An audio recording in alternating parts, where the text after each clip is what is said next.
आदर्श समाज का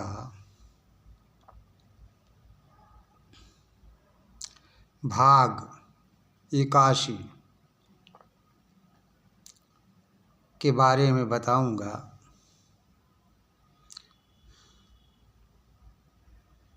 किसी कवि ने बड़ा सुंदर लिखा है,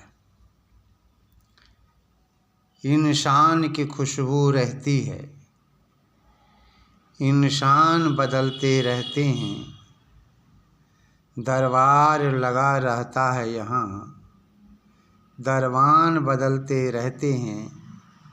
जो हिम्मत वाले मांझी हैं तूफानों से टकराते हैं, इन तूफानों का क्या कहना, तूफान बदलते रहते हैं। ये मेला है बस 2 दिन का, कुछ ले चलिए कुछ दे चलिए, जो बातों के बातूनी हैं, ऐलान बदलते रहते हैं। इंसान की खुशबू रहती है, इंसान बदलते रहते हैं। मेरा कहने का मतलब यही है कि व्यक्ति संसार में आता है और संसार से क्या लेकर जाता है और क्या देकर जाता है। मौत सबको एक दिन आती है। ये मौत किसी को छोड़ती नहीं है, समय पर अपने आप आ जाएगी और फिर प्रत्येक जीव को यहाँ से ले जाएगी। आप विचार हमें करना है, बोध गम्य हमको करना है कि हमें मनुष्य का शरीर पाकर क्या करना चाहिए, क्या नहीं करना चाहिए। शास्त्रों का भी कथन है कि मनुष्य का जीवन यति दुर्लभ हो जाता है और जब मनुष्य का जीवन मिल जाता है तो फिर मनुष्य अपने जीवन में मनुष्यता नहीं अपनाता है। दुष्कर्म करते हैं, पाप कर्म करते हैं, लोगों को सताते हैं, परेशान करते हैं, फिर भी मानते नहीं हैं। जब ईश्वर ने हमें इस संसार में शुभ कर्म करने के लिए भेजा है तो जहाँ तक संभव हो इस जीवन से हमें शुभ कार्य करते रहना चाहिए। कभी भी जीवन में पाप नहीं करना चाहिए, दुष्कर्म नहीं करना चाहिए, क्योंकि यह मानव जीवन बड़ी मुश्किल से मिलता है। अनेक जन्मांतरों के शुभ संस्कारों के बाद कहीं प्राप्त होता है, तो फिर हम इस जीवन का सदुपयोग क्यों ना करें। जो मनुष्य ये सोचता है, विचारता है कि परमपिता परमात्मा ने हमें इस जीवन को केवल खाने पीने और सोने के लिए दिया है, तो मैं समझता हूँ ऐसे लोग सोचने वाले अपनी अनभिज्ञता का परिचय देते हैं। मनुष्य का जीवन अत्यंत पवित्र है, पुनीत है।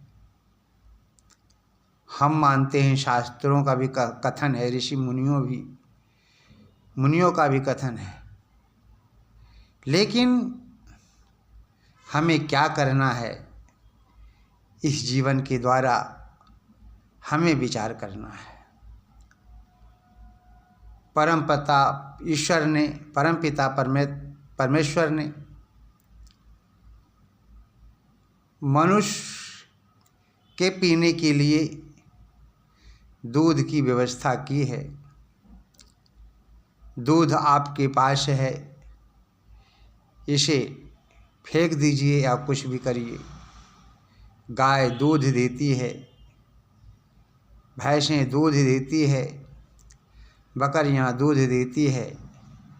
गाय के दूध को अमृत कहा जाता है।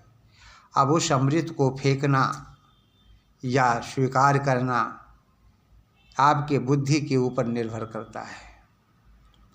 गाय के दूध को यदि आप पीते हैं तो बलिष्ठ हो जाएंगे, मजबूत हो जाएंगे, आपकी मेधा बढ़ेगी। यदि गाय के दूध को आप फेंक देते हैं तो व्यर्थ में चला जाता है। ठीक इसी प्रकार से जीवन का हाल है।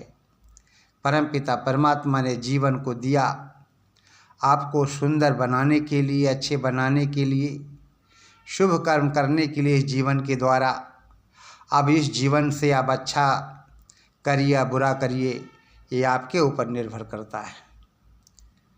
परमात्मा ने हमें बहुत सुंदर शरीर दिया है, बहुत सुंदर जीवन दिया है।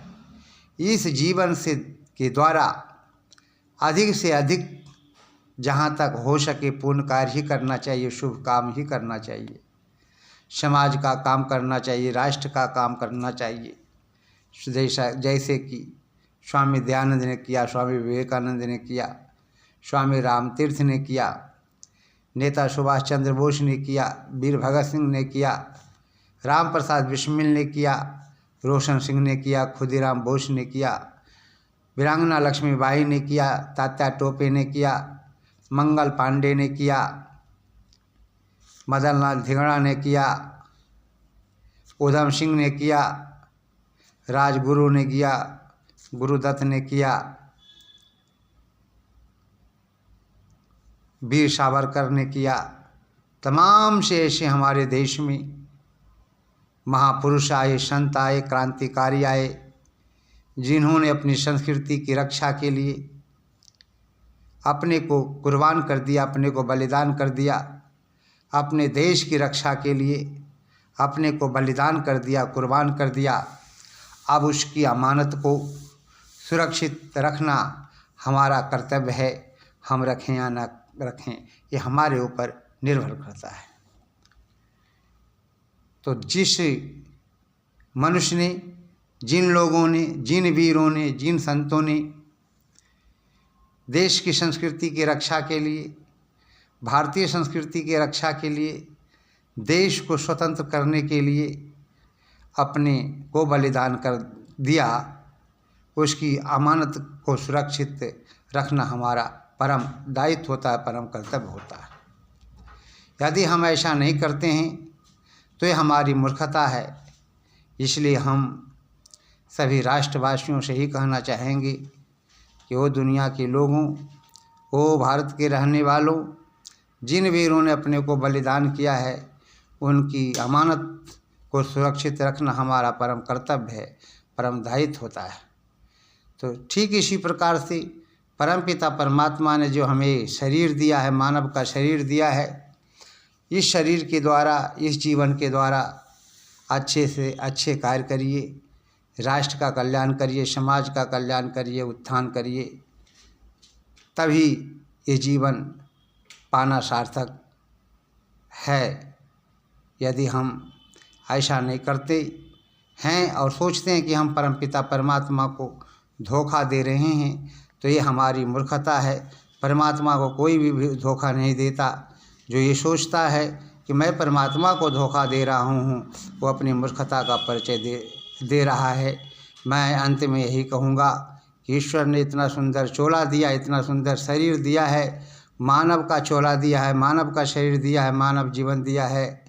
इस जीवन से के द्वारा अच्छे अच्छे कार्य होना चाहिए और राष्ट्र के हितार्थ अपने को बलिदान कर देना चाहिए, तभी मानव जीवन की सार्थकता है।